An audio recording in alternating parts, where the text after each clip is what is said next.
Fala, trilheiros e trilheiras, tudo bem com vocês? Vamos falar sobre homicídio? Vamos juntos? Vamos lá, qual que é o conceito de homicídio? O conceito de homicídio é a eliminação da vida humana extrauterina praticada por outra pessoa. Por que vida humana extrauterina? Porque se esta vida estiver dentro do útero durante uma gravidez, a gente não fala em homicídio, a gente fala em aborto, tudo bem? Por isso que o conceito de homicídio é a eliminação da vida humana extrauterina praticada por outra pessoa. Combinado? Seguindo aqui. E quando que existe a vida humana extrauterina? Basta que haja o parto? Não. Vocês lembram lá das aulas de direito civil? Que o indivíduo é considerado vivo naquela parte de herança quando ele respira pela primeira vez?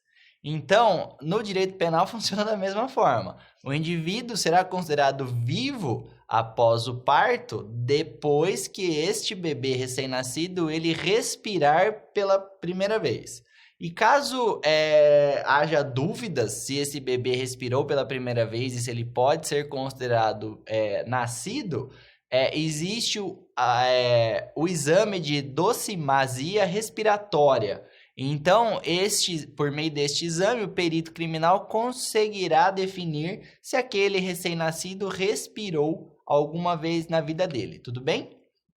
E aí, para o direito, a gente já entendeu quando que existe uma vida humana extrauterina, ou seja, quando a pessoa nasce.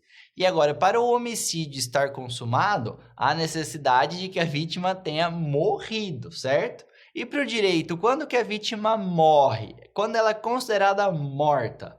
O conceito de morte ele pode ser extraído do artigo 3º da Lei 9434 de 97, que tem a seguinte redação, que a retirada pós-mortem, ou seja, a retirada após a morte de tecidos, órgãos ou partes do corpo humano destinados a transplante ou tratamento deverá ser precedida de diagnóstico de morte encefálica, constatada e registrada por 2 médicos não participantes das equipes de remoção e transplante, mediante a utilização de critérios clínicos e tecnológicos definidos por resolução do Conselho Federal de Medicina.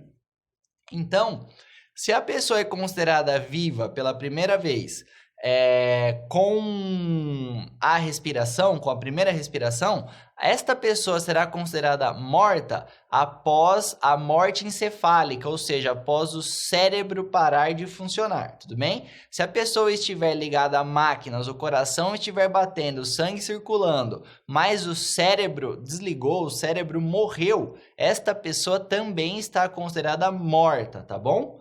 É a morte encefálica que define a consumação do homicídio, perfeito?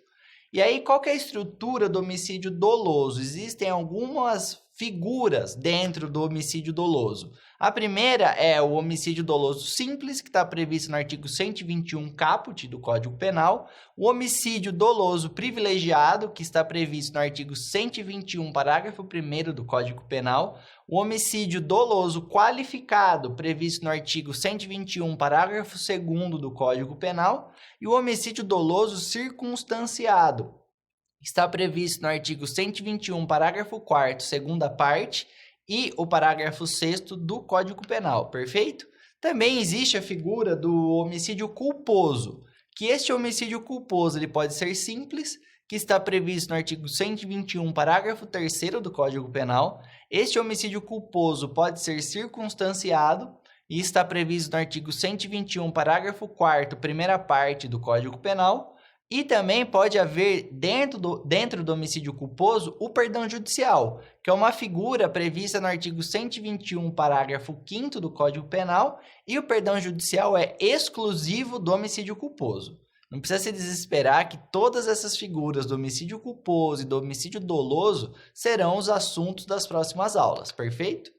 E aí, o homicídio, ele é um crime hediondo?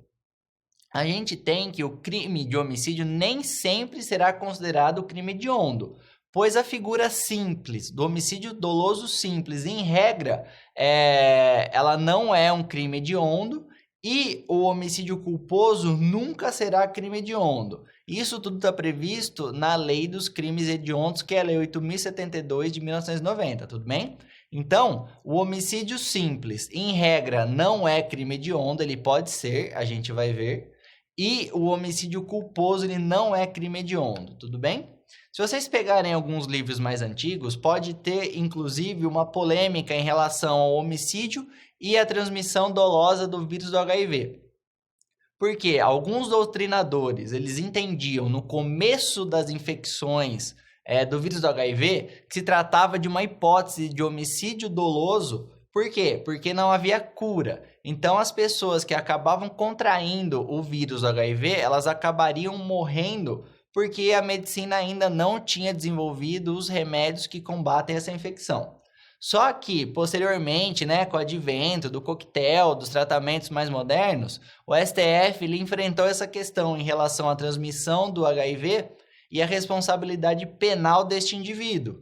E o STF entendeu no HC 98712 que não se trata de homicídio, tudo bem? A transmissão dolosa de HIV não se trata de homicídio e essa conduta ela pode ser considerada lesão corporal gravíssima quando houve a contaminação. Então, se o indivíduo ele ciente de que é portador do vírus do HIV e ele transmite dolosamente esse vírus, ele pode responder por lesão corporal gravíssima ou por perigo de contágio de doença venérea quando houve a transa e não houve a infecção, perfeito?